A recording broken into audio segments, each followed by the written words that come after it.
my name is Tracy Cook, and this is the podcast series Victim to Victory. This series gives a voice to those that have overcome challenges in all forms, that dare greatly to tell their real stories. Amazing humans that have seen hope and risen above those adversities to become victorious, that go on to support and inspire others to do the same. And today we are giving a voice and a platform to the fabulous, inspiring, brave, tenacious woman, Kim Ward. Hello, Kim. Hi, Tracy. It is just phenomenal to be here, and I'd say be connected with you again. It's so great to see you. It is. And I have been really looking forward to this. A little bit of history for Kim and myself. We do chat often. She is in the US. We met on a reality show, and we stay connected, and Kim has gone on and was pre-reality show doing amazing things, and her story will inspire you. She is an amazing human. She leads from the heart. She's very smart, and she is leading the charge in changing and impacting the world. So I'm very inspired to have Kim here with us today. She inspires me every single day. So I really appreciate and am grateful for her to share her story. So Kim, tell us, where does it all begin? First of all, it sounds exhausting being me the way that you put it. So thank you for that fantastic introduction. Oh gosh, it really begins at an early, tender age of probably 8, Tracy, to be quite honest with you. That's where my story started to bloom. And I am the oldest of 4 children. And my mom she was a very young mother. She had 4 kids by the age of 25. We lived basically on food stamps. Unfortunately, by the time I was 6, I remember having multiple fathers. My mom was very promiscuous. We didn't have a well-structured upbringing. And so by the age of 8, I actually remember walking to the general store with my younger brother, and we had a note and a $5 bill, but it wasn't cash money. It was what we call food stamps in the US. So it was government money, and it was meant to feed us and put a roof over our head. But we were spending the money on cigarettes for my mother. And so we would get some pennies back, some change, some coins. And I remember my brother and I would spend the money to get penny candy back then. I'm not going to share my age, but things were very different back then. And so I remember those days. Love it. We got to bring those days back. Like, come on. So we would kind of fill our faces with penny candy, which obviously is not nutritious. And that's a whole another issue when it comes to mental health. So that was the foundation for where this all begins. That's very interesting. So was your mother parenting?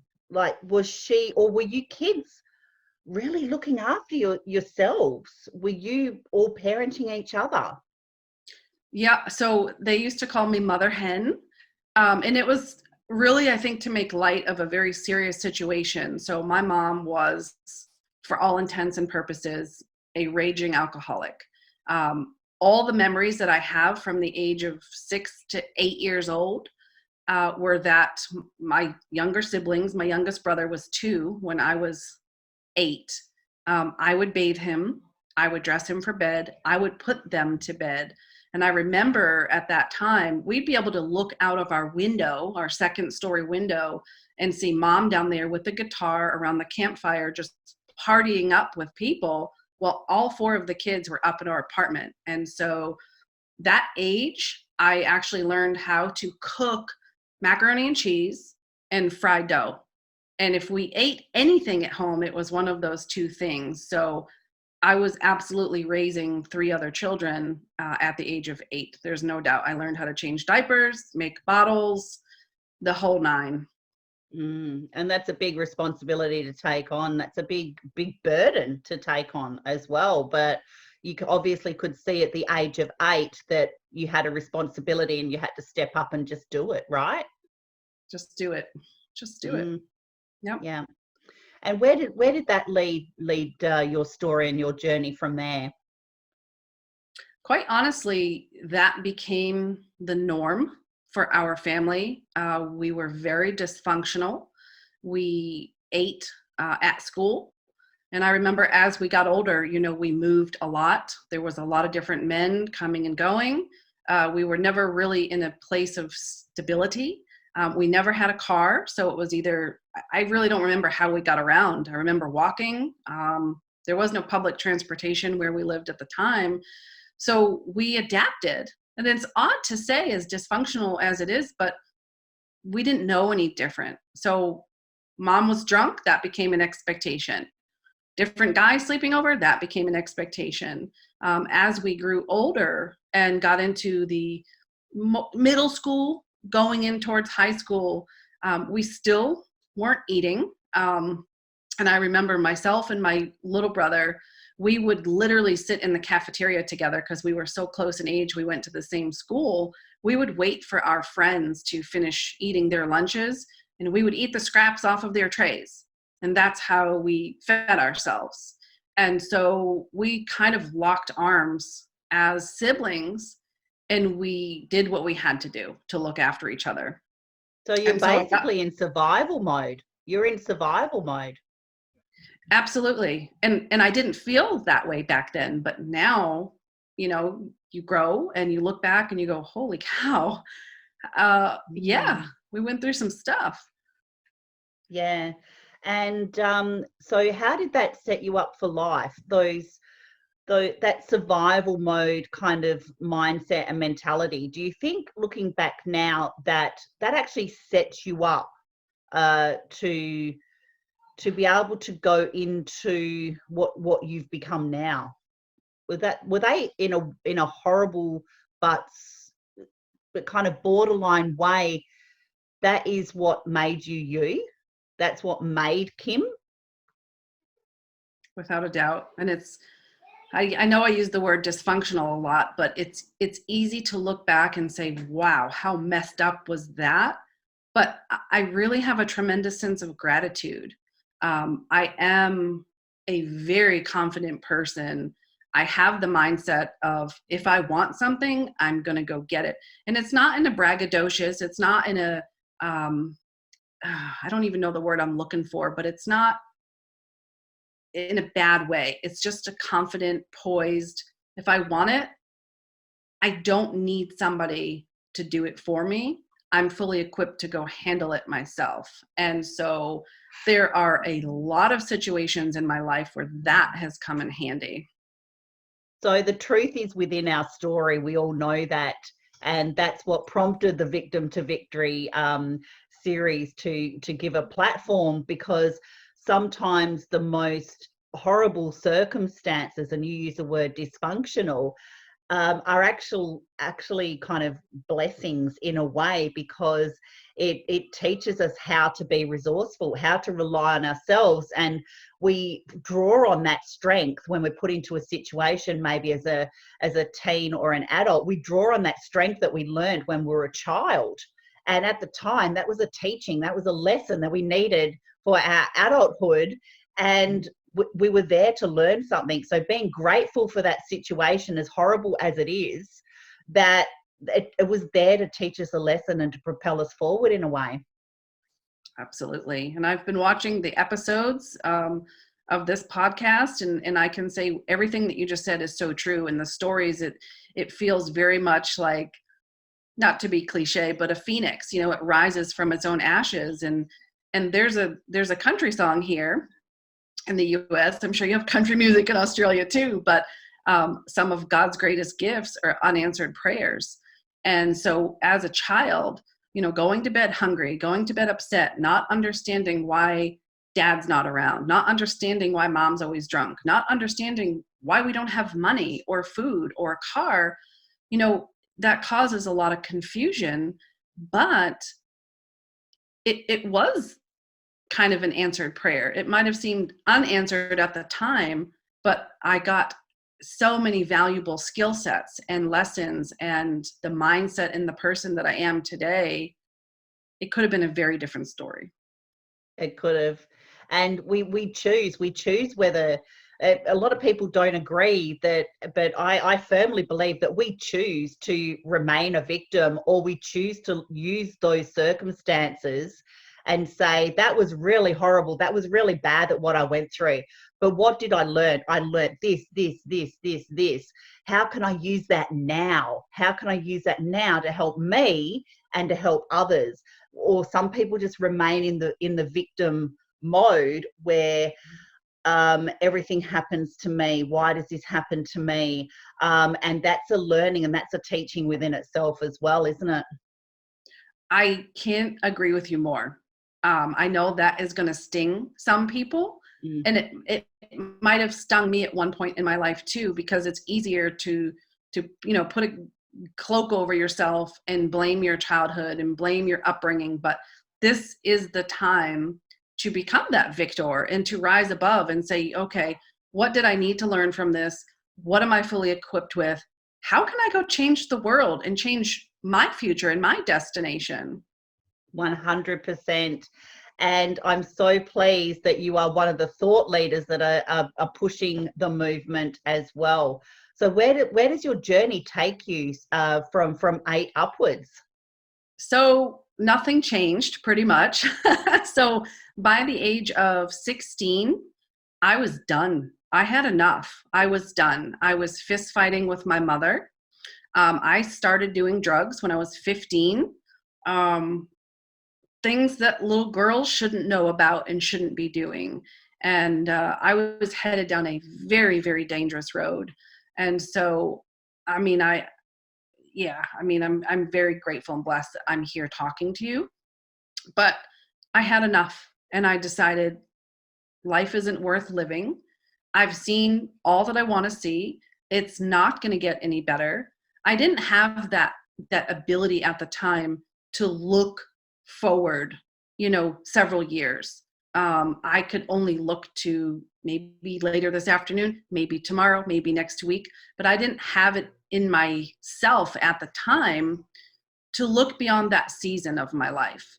And so I attempted to take my own life. I was ready to die. And I was very, very close. My mother had, thank God, she was married at the time he was my stepfather, but he saw the bigger picture here, and he stepped in and adopted all 4 of us. We were from different fathers. Obviously, we weren't his biological children, and that did not get in his way. So he adopted the bunch. The moment he so sweet. I love that. So he's my dad. He's here with us today. But I decided one night that I wasn't going to tell anybody my plans. And I did a very disturbing act. And my dad was the one to find me. And he threw me in his car, and he rushed me to the emergency room at the local hospital. And the emergency room staff at that time told him, if you had gotten her here 5 minutes later, she'd be dead right now. Oh, wow. Yeah. The realizations that just come of that, because we do get caught in that. And in that moment that we see no hope, no future. Like you said, you couldn't see beyond this afternoon. So to be in that inner turmoil and to be fighting with yourself that much, where you just think, this is my only option. This is all I can do. I've seen enough. I'm tired. I've had enough. This is what I want to do. How did you, when you've obviously recovered in hospital. What went through your mind then? It was a really hard transition. I was transferred to a long-term care facility. I really couldn't tell you how much time I spent there. I don't know if it was weeks. I don't know if it was months. I remember the experience, and I remember when I was discharged to go home and I was riding home with my mother, all of that hatred and anger and feelings of why I made the choice to do what I did, they all came just pouring back. And I thought, I don't want to be in this car with you. I don't want to be around you. And I asked her to put me back in the psych unit because I felt like I would rather be there than home. Wow. That's so all those responsibilities and all those turmoils and survival mode, and you were tired. You'd had enough. It's totally it's totally understandable, but you know, it's to not see any hope for the future. That's you know, not a good place to be, because you probably, did you have any others around you that, like your father, to show you hope after that? I did, thank goodness. And, you know, now that I've had the training and the experiences that I've had now, we know that suicide isn't one thing. It is preventable, and it's caused from a series of all different things happening. So you might be able to handle, you know, a fist fight with your mother, right? I might be able to handle a drunk mom. I might be able to handle a promiscuous mom. But when you put everything together, it just feels like I just can't handle anymore. And that's when that decision is made where, okay, if we didn't have so much all at once, we might be able to think more calmly, more rationally, and see beyond the season, because it is just a season. And whatever chapter we're in right now, it is not our final destination. Definitely. So, and especially with we might bring up the COVID-19, 2020 COVID-19. We were chatting before we started recording here, and we're chatting about the world as it is, and a lot of people that have already got those layers that you mentioned building up. This situation with the COVID-19 might just be enough to tip them over that edge of no hope. And we were talking and stating rather that you don't have to be a trained specialist to know that domestic violence and suicide and children at risk and a whole heap of other mental health problems will be impacted by this isolation almost as well. So we want to let everybody know to reach out to Kim or myself or the community with Victim to Victory, draw on our resources. We're here as a community to support and create awareness. You are not alone, and there is always hope. So let us be your strength and let us be your hope. Absolutely. You know, I know a lot of people look at social media sometimes like it is a cause for anxiety and it's a cause for stress. But I will tell you, you know, some of the things that you and I were talking about is the big kind of mantra right now is social distancing. Well, that's incorrect. We don't need to be socially distanced. We need to be physically distanced, right? So right now we need to lock arms more than ever. We need to unite. We need to call a friend and hop on a Zoom. I can tell you that for my 5-year-old daughter, we look forward to every morning at 11 a.m. This is the time to innovate. This is the time to plug in. And we've got, you know, princesses here that are hopping on Facebook and doing daily story time. My nonprofit, we have a group on Facebook, mindfulness and mental health support. There's a lot of virtual communities. victim to victory, this is one of them. So we have tremendous amount of resources at our fingertips. Just because we can't be physically in the same room doesn't mean that you're alone. That is 100%. And we will be posting Kim's links in here as well. So please reach out. Could you tell us a little bit about Katie's mission? Can we delve into that a little bit? I would love to. I always get a little smile because Katie is my sister, was my sister. I don't even know the proper terminology. She's my sister. Unfortunately, my sister died by suicide when she was just 22 years old. She was an Army servicewoman here in the United States. She served our country quite fearlessly. I always say she would give her shirt off of her back to a complete stranger, and that's really the type of person that she was. Some things happened that weren't in her favor. I don't know if you want to really get into those details, but that's up to you, Kim. That is completely up to you. I don't want you to put yourself in a way where you're going to feel uneasy about anything. Okay. Yeah, I'm definitely very thick-skinned about things now. And I hate to say I've come to peace, but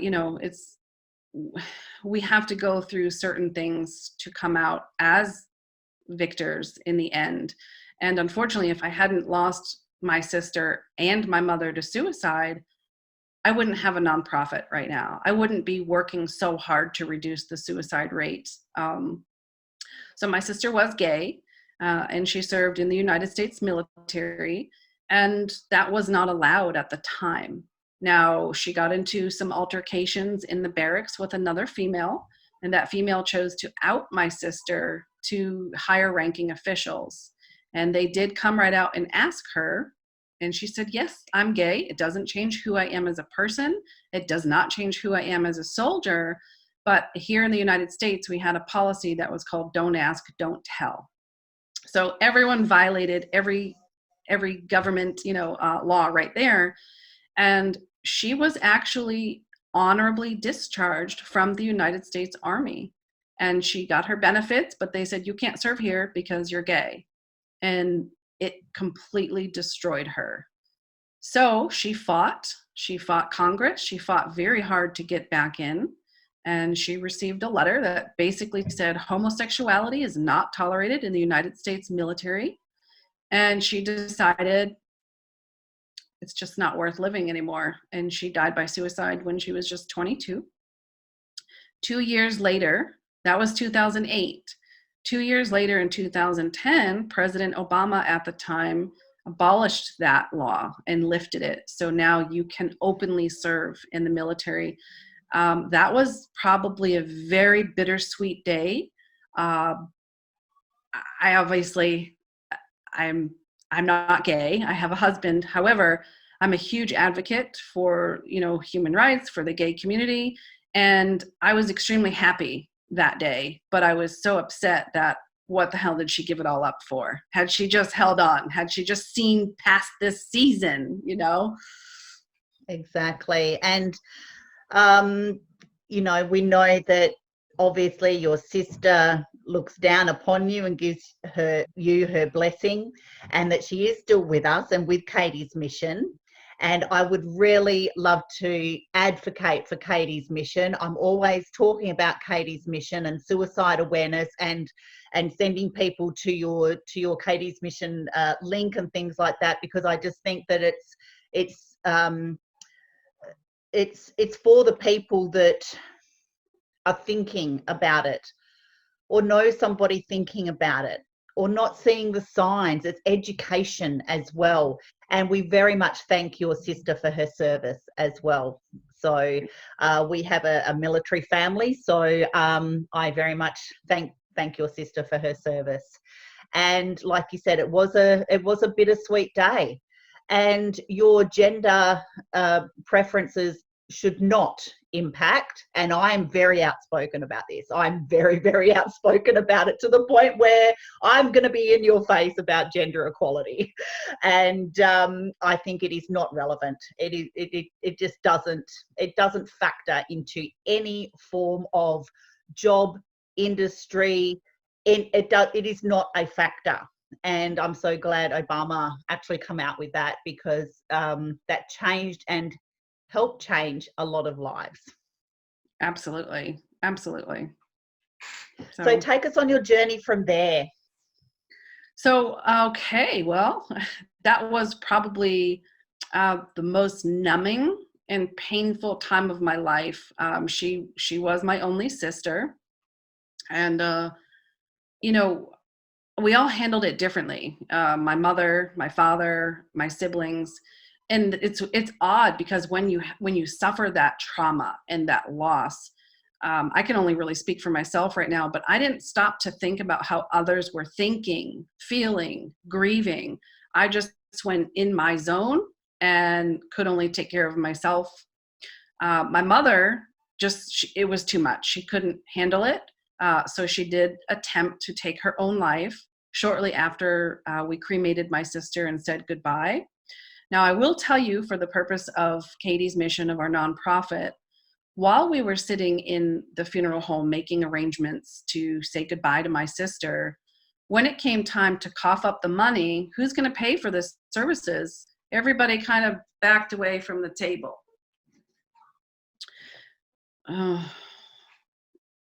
That was a hard moment. No one wanted to take financial responsibility, and that hurt.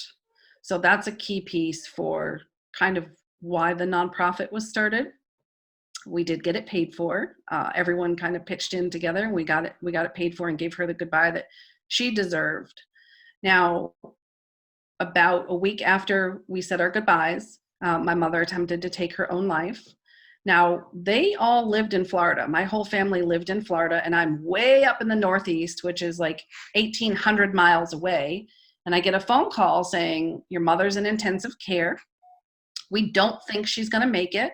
And if she does, she will, for all intents and purposes, be a vegetable. And I just sunk to the floor and started crying. And I thought, I can't handle this. We just said goodbye to my sister. Unfortunately, I did have a full-time corporate career. I couldn't take more time off of work. It wasn't allowed. I just had a week of bereavement, and I had a job. I couldn't leave. And so they had to keep me updated over the phone, which it was just awful, you know? So Mom recovered. They sent her to a psychiatric unit where they recommended just some antidepressants and counseling. She did what she had to do in order to be sent home. The night they sent her home, she did it again. And she attempted for a second time. Wow. So this time she had gone on Facebook and told a couple of friends what she was going to do. So they were able to call the first responders who got to her apartment. They did have to kick her door in, and they found her unresponsive, brought her back to the same hospital. I got a call from the intensive care unit again, and they said, your mom is here. We don't think she's going to make it. And if she does, she will be, for all intents and purposes, a vegetable. And I literally threw my hands up and said, what am I going to do? Yeah, exactly. What do you do? What do you do with that information? You know, that's a hard, that's a hard call again. So again, you've taken on that responsibility again. You've gone back to being that 8-year-old almost. The feeling was almost identical. It was just like, what can I do now? So ironically, Mom pulled out again. They sent her to a long-term care facility, and she played by the rules. So she listened to her physicians, she took her medication, and she got herself on the track of well-being. So life was finally in a place, God rest my sister's soul. We miss her every moment of every day, but life was moving forward. And we, for the first time ever since I was a child, didn't feel like I was waiting for the other shoe to drop. And so my family and my life were going on. My siblings were going on, my mother, and life was great. Well, I made the decision to move closer to family. So I left my corporate job. This is where I entered the world of entrepreneurship, and we all lived in a really close radius, and it was great. We saw each other all the time. I was now remarried, expecting my daughter. My brother had just gotten married, and we had the most fantastic Christmas day ever. The weird thing is, Mom was passing out gifts that were so sentimental, and it was like she was well behaved. This is the first Christmas in my entire mental existence that she wasn't drunk, and I just couldn't understand why things were going so well. Mm-hmm. And then 3 days after Christmas, I get a phone call. Mom took her own life. And I thought, no, she didn't. We just had Christmas 3 days ago. She just sent out my baby shower invitations this morning via text message, because those people who aren't supposed to tell you, they told me. And I said, no, she didn't. And I got in the car and I raced to my mother's home, and I just couldn't believe the scene that I saw in front of my face. So do you think on Christmas, Kim, that she was just wanting to, in a way, just be the mum that you all wanted that one last time? Do you think that was kind of a little bit of that behind it as well? Yeah, I do. You know, it's so weird because we try to often put ourselves in their position and think, what were they thinking? How, you know, just what was going on? But it was so peaceful and so nice and loving. And it was an environment that we weren't used to. And I think it was like her peaceful parting. It was like a forgive me type of, I wish I could have done this every Christmas type of feeling about it. Mm-hmm. Yeah. Wow. So you had your sister pass away from suicide, your mum pass away from suicide, you've had suicide attempt, but you've gone on in between. You've still tried to better yourself in between, and you had a corporate job, you're expecting your baby. Take us what's happened from there.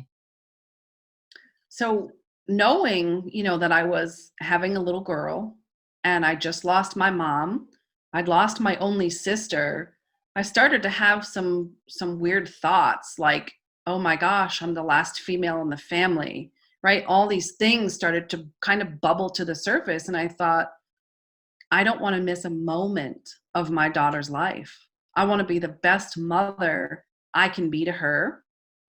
And this is where my upbringing and my childhood really stood out, because I was able to be the mom.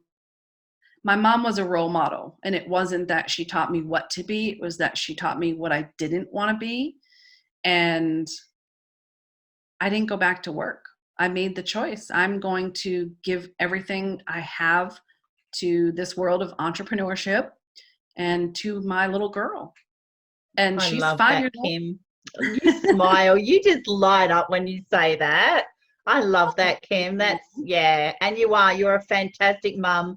I see all your videos with your daughter and she's a bit sassy, right?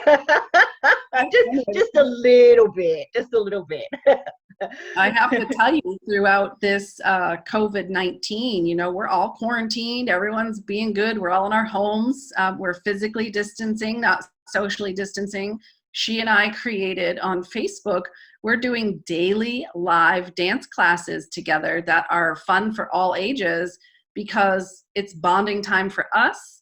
And we're just kind of getting on social media and being a little bit silly and giving people at home entertainment, a place to feel connected with community. And hey, if you want to get a little bit physically active, get up on your feet and dance with us, through video, through your own computer. So it's serving a lot of purposes. It's a lot of fun. Oh, I love it. I absolutely love it. And you're coaching now, you're mentoring other people, you're working fully from home, you've retired your husband, your best mum to your daughter and your other children as well. And you've built a house, I believe, as well. And this is all because you made that powerful light bulb decision that you do not want to return to work. You want to be the best mum you can be and stay at home and still earn an income and still go on to impact others and use your story as the reason why. Without a doubt. That's a big bang right there. So my husband was in fire rescue, so he's a first responder. And, after losing my mom, we were blessed. I mean, we had our daughter. She came home with me. She's been home with us every second of every day. We've never had to hire a babysitter. We've never had to put her in daycare. And I learned that, first of all, you're absolutely right, that it is a decision.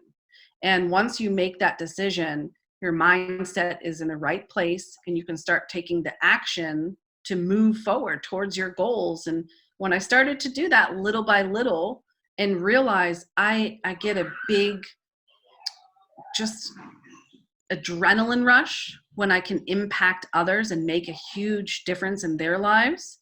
And I couldn't believe, here we are 5 years later.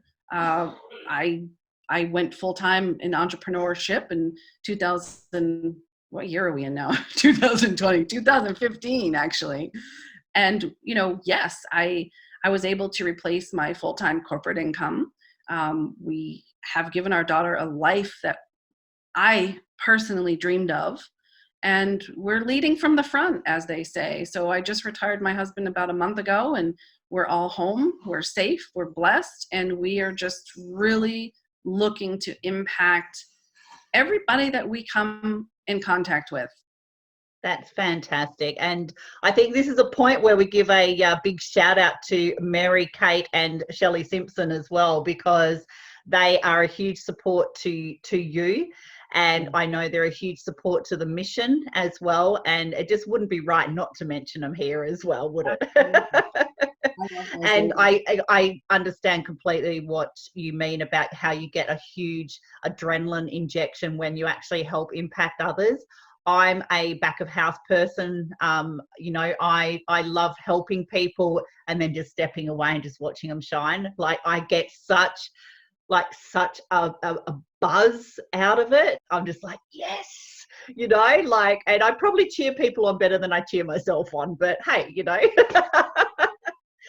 And what message to leave everyone with today? What is the biggest message or saying or thought or message of hope for the future that you want to share with the audience today? No pressure, Tracy. No pressure at all. I just feel like when it comes to life, I have been through all of the things that I don't want for people. And if I can survive this and come out a stronger, better, more impactful version of what I ever envisioned, I know without a shadow of a doubt that you can do the same. And it really is just a season. Like I said, our current situation is not our final destination. So if you're in a situation that is not ideal, make the decision to change that, and you'll start to do the things, find the people, lock arms, plug into the communities, and you can literally redesign everything about you. I love that. I absolutely love that. Thank you so much for being brave and sharing your story. I know that each time you have to retell it, it probably evokes another emotion. So I just want to say how grateful I am and how much you are appreciated and how much you personally inspire me as well. And I know how much you're inspiring the masses as well. You can find our podcast on YouTube and the Facebook group at Victim to Victory podcast series. We will post Kim's links here so that you can connect with her as well. And if you got value from today, please subscribe, like, and comment. And I'd like to leave you with a message of step into your power and let your voice roar. Thank you very much, Kim. Thank you so much, Tracy.